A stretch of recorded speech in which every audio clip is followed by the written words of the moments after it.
Jeremiah. Chapter 15. Then said the Lord unto me, though Moses and Samuel stood before me, yet my mind could not be toward this people, cast them out of my sight, and let them go forth. And it shall come to pass, if they say unto thee, Whither shall we go forth? Then thou shalt tell them, Thus saith the Lord, such as are for death, to death, and such as are for the sword, to the sword, and such as are for the famine, to the famine, and such as are for the captivity, to the captivity. And I will appoint over them 4 kinds, saith the Lord, the sword to slay, and the dogs to tear, and the fowls of the heaven, and the beasts of the earth, to devour and destroy. And I will cause them to be removed into all kingdoms of the earth, because of Manasseh the son of Hezekiah king of Judah, for that which he did in Jerusalem. For who shall have pity upon thee, O Jerusalem? Or who shall bemoan thee? Or who shall go aside to ask how thou doest?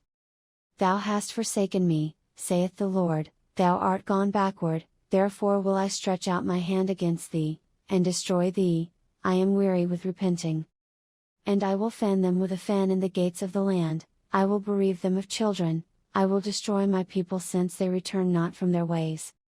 Their widows are increased to me above the sand of the seas, I have brought upon them against the mother of the young men a spoiler at noonday, I have caused him to fall upon it suddenly, and terrors upon the city. She that hath borne 7 languisheth, she hath given up the ghost, her son is gone down while it was yet day, she hath been ashamed and confounded, and the residue of them will I deliver to the sword before their enemies, saith the Lord. Woe is me, my mother, that thou hast borne me a man of strife and a man of contention to the whole earth. I have neither lent on usury, nor men have lent to me on usury, yet every one of them doth curse me. The Lord said, Verily it shall be well with thy remnant, verily I will cause the enemy to entreat thee well in the time of evil and in the time of affliction. Shall iron break the northern iron and the steel? Thy substance and thy treasures will I give to the spoil without price, and that for all thy sins, even in all thy borders. And I will make thee to pass with thine enemies into a land which thou knowest not, for a fire is kindled in mine anger, which shall burn upon you. O Lord, thou knowest, remember me, and visit me, and revenge me of my persecutors, take me not away in thy long suffering, know that for thy sake I have suffered rebuke. Thy words were found, and I did eat them, and thy word was unto me the joy and rejoicing of mine heart, for I am called by thy name, O Lord God of hosts. I sat not in the assembly of the mockers, nor rejoiced, I sat alone because of thy hand, for thou hast filled me with indignation. Why is my pain perpetual, and my wound incurable, which refuseth to be healed?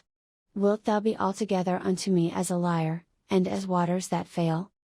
Therefore thus saith the Lord, if thou return, then will I bring thee again, and thou shalt stand before me, and if thou take forth the precious from the vial, thou shalt be as my mouth, let them return unto thee, but return not thou unto them. And I will make thee unto this people a fenced brassen wall, and they shall fight against thee, but they shall not prevail against thee, for I am with thee to save thee and to deliver thee, saith the Lord. And I will deliver thee out of the hand of the wicked, and I will redeem thee out of the hand of the terrible.